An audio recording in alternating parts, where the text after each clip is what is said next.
Hi, I'm Derek. This is Boise Cylinder Head Services machine shop here. I'm a lead tech here. This is what we're going to be discussing today.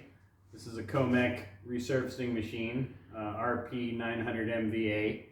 This is where we do about 50% of our resurfaces here in the shop.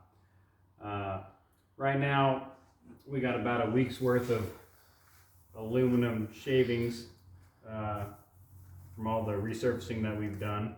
This machine needs to be maintained, so I'm going to clean that up real quick before I move forward. Always remember, whenever you're working in a machine shop, to wear your safety glasses. It's very important. Safety first. Alrighty. We're just gonna vacuum this thing up real quick, get it cleaned up and prepped for work.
Now that we got the bulk of that cleaned up, we just got to wipe her down, make it look nice and pretty, for the most part.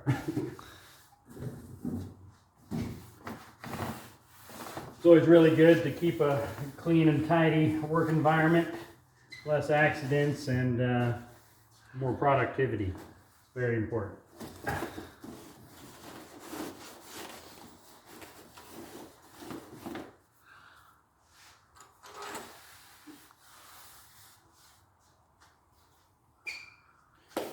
All right, now that we got that done, we're ready to set up for some work.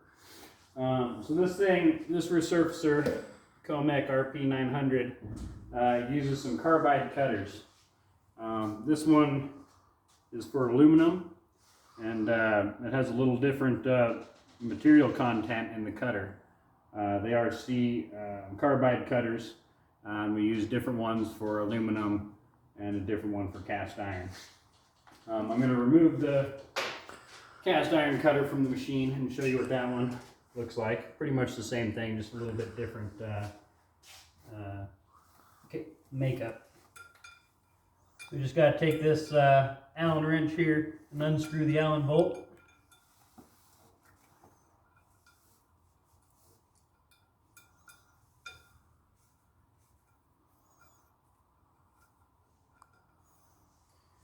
Now this cutter bolts into this disc that we have down here, and it spins about 900 RPMs per minute. Well, yeah, per minute. And as it spins, the table will move and it'll clean up the surface of a cylinder head that we'll bolt down right here onto these two fixtures.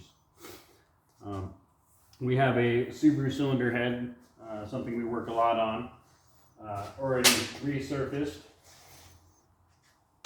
I'm going to bolt it down and show you how it clamps into the machine before we resurface it. We got a size 19 wrench that we use to loosen up the fixtures here.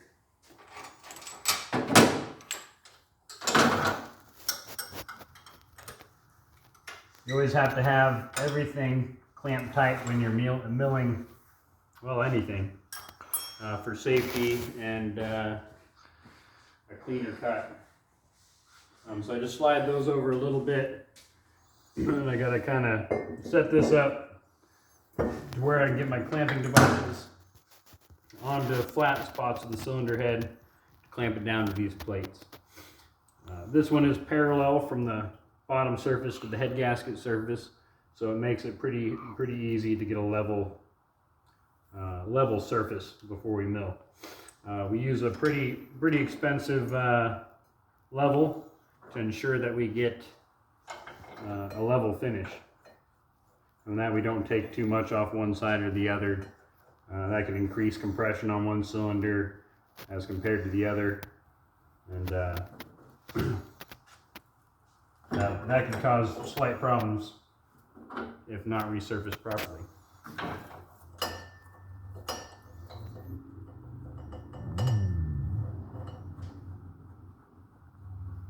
So once I know that all my clamps are gonna clamp the cylinder head down properly, I will tighten down the fixture that we slid over, making sure everything's tight and solid and secure and ready for it to be milled and resurfaced.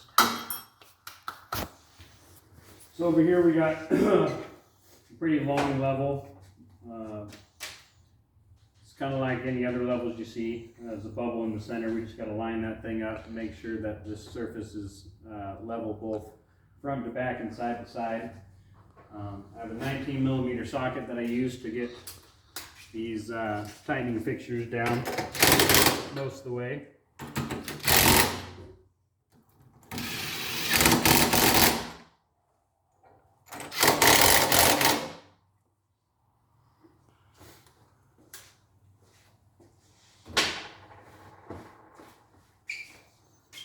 Then I'll use our 19 millimeter wrench to ensure that they're tight. We wouldn't want anything being dislodged while the mill is running. It could throw chunks of metal, break the machine, and create a hazardous work environment, which we don't want a hazardous work environment. Once I get all my tools over here, we would be ready to mill the cylinder head. I would drag the machine over here, or the table over to this cutter, as I'll do now. You always got to make sure that the head fixture isn't going to ram into the cylinder head or the tightening fixtures. It could bend our gauge or damage the machine beyond repair if we're not careful.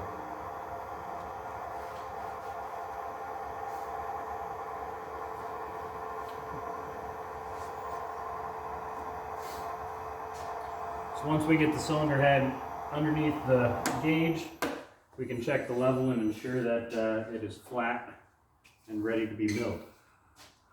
So we put the level on from front to back here and verify that our bubble is centered. Once we know that that one's centered, we'll shift it over to left to right, and again verifying that the bubble is centered. Once we've done that, we can give this thing a shake test. This is probably my favorite part. Just to make sure everything's locked down there, nothing's gonna fly out and hurt me. It's very, very, very important. Then we drop the head fixture down.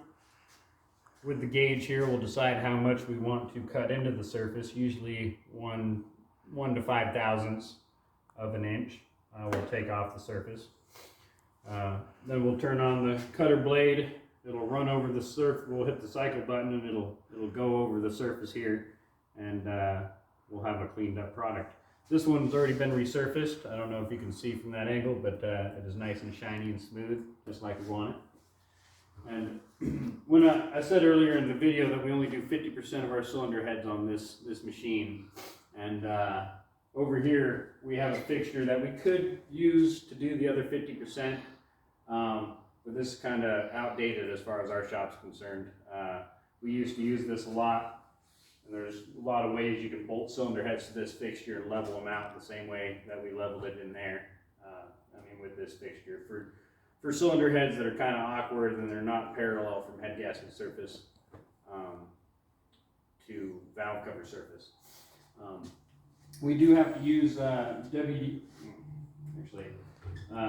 we do have a new machine that we use for the other 50% of all our resurfacing. And it has a different fixture. I believe we'll talk about that in another video.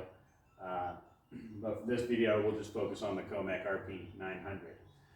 When we're cutting aluminum cylinder heads, we do use WD to spray on the surface. It helps the aluminum from sticking to the surface and causing any unwanted grooves while our machine is milling. And it produces a really nice, fine finish. Let's see. But this is pretty much where we set up our cylinder heads. They come in dirty, and we have to sand off the head gasket surface material to make sure that we can get an accurate level when we get it into the machine.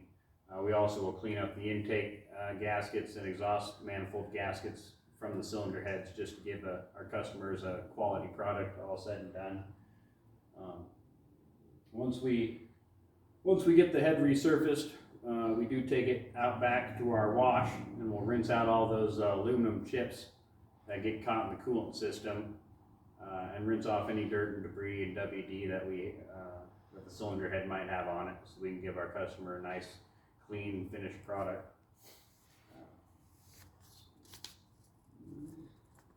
All right, good. All right, well, that's our video for today. We appreciate you watching, and have a great day.